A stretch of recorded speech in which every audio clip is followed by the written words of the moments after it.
ଭଲ ଲାଗୁଛି ନା? ଭଲ ଲାଗୁଛି।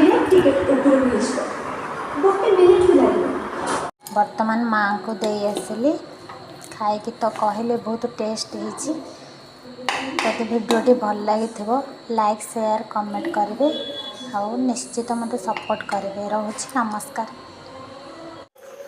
ପାଣି ଫୁଟିଗଲାଣି, ପରିବା ବି ସିଝିଗଲାଣି, ଦେଖନ୍ତୁ ସିଝିଗଲାଣି। ତାପରେ ଆମେ ସୁଜି ଆଉ ସିମେଇ ଏଥିରେ ଆଡ଼ କରିକି ଭଲ ଭାବରେ ଗୋଳେଇ ନେବା।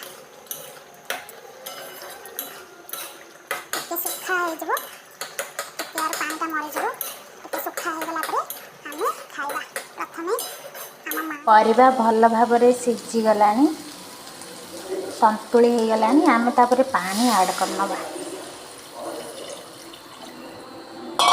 ପାଣି ଆଡ଼ କଲା ପରେ ଗୋଳେଇ ନେବା।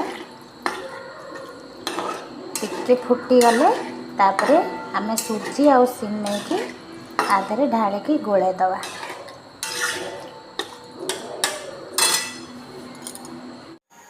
ଉପମା ପାଇଁ କିଛି ବାଦାମ ଟିକେ ଭାଜି ନେଇଛି, ବାଦାମ ପକେଇବା। ପ୍ରଥମେ ମୁଁ ଟିକେ ତେଲ ଦେଇଦେଲି, ଯେହେତୁ କାର୍ତ୍ତିକ ମାସ ସାଧା, ସେଥିପାଇଁ ମୁଁ ସାଧା କରୁଛି ବିନା ପିଆଜ ରସୁଣରେ।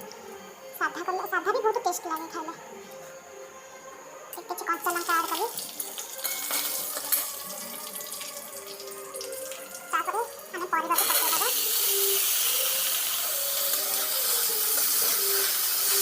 ହଳଦୀ ଆଉ ଲୁଣ ଦେଇକି କିଛି ସମୟ ତାକୁ ଭାଜି ନେବା। ତାପରେ ମୁଁ ହଳଦୀ ଲୁଣ ପକାଇଦେବି। ସୁଜି ଆଉ ସିମେଇକି ମୁଁ ଭାଜି ନେଇଛି। ତାପରେ ଆମେ କିଛି ତା ଦେହରେ ଭେଜିଟେବୁଲ୍ ଆଡ଼ କରିବା।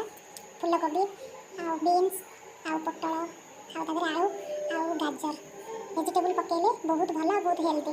ଭେଜିଟେବୁଲ୍ ଟିକେ ପକାଇଲେ ବହୁତ ଭଲ ଲାଗେ, ଟେଷ୍ଟ ଅଧିକ ଟିକେ ବଢ଼ିଯାଏ। ହ୍ୟାଲୋ, ହାଇ ଫ୍ରେଣ୍ଡସ୍, କେମିତି ଅଛନ୍ତି? ଜାଣିଛି ଆପଣ ଭଲ ଥିବେ। ମୁଁ ଏଠି ଗୋଟେ ନୂଆ ରେସିପି ବନାଉଛି, ନିଶ୍ଚିତ ଦେଖିବେ। ସୁଜି ଆଉ ସିମେଇର ଉପମା।